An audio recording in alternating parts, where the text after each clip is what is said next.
হ্যাঁ দেখো, এই যে আমরা যে ঘটনার কথা জানতে পারছি যে এই শিশু মৃত্যু ঘটেছে, অর্থাৎ 5 বছরের যে শিশু, সেই শিশু মৃত্যুর ঘটনা ঘটার পর আজকে যে বোরো 2 এর যে কলকাতা পৌরসভার যে অফিস, সেই অফিস ঘেরাও করে বিজেপির তরফ থেকে বিক্ষোভ দেখানো হয়, মশারি হাতে, প্ল্যাকার্ড হাতে তারা বিক্ষোভ দেখায়, বিভিন্ন প্রশ্ন তোলে যে কলকাতা পৌরসভার বিভিন্ন কর্মসূচি নিয়ে, তাদের তৎপরতা নিয়ে সমস্ত প্রশ্ন তোলেন।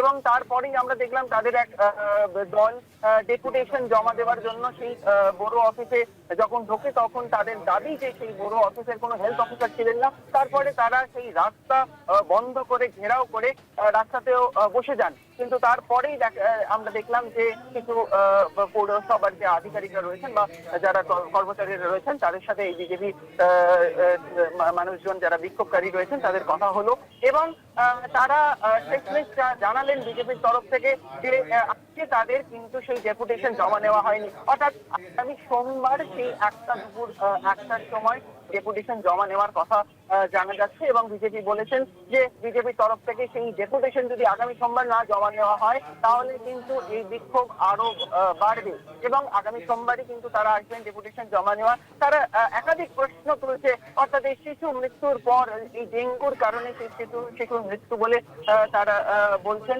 এবং সেইখানেই কিন্তু পৌরসভার যে কাজকর্ম, পৌরসভার যে তৎপরতা, পরিষ্কার পরিচ্ছন্ন রাখা এবং ডেঙ্গু বা এরকম ধরনের ম্যালেরিয়া বা ভেক্টর বর্ন ডিজিজের সেই সমস্ত যা তৎপরতা থাকে, সেই নিয়েই কিন্তু প্রশ্ন তুলছেন বিজেপি।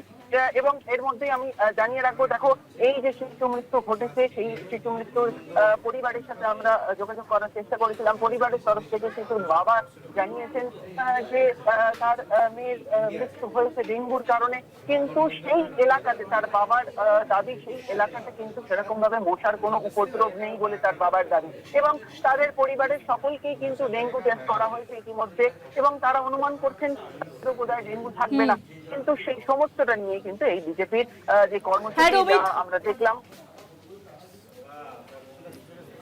অনেক ধন্যবাদ রোমিত। ফোন লাইনের সঙ্গে ছিলেন প্রতিনিধি রোমিত ব্যানার্জি। কলকাতার বড় অফিসের সামনে রাস্তা অবরোধ করে বিজেপির বিক্ষোভ। ডেঙ্গুতে আক্রান্ত হয়ে মৃত্যু হয়েছে 5 বছরের এক শিশু কন্যার, এবং সেই শিশুকে সামনে রেখে মশারি হাতে বিক্ষোভ।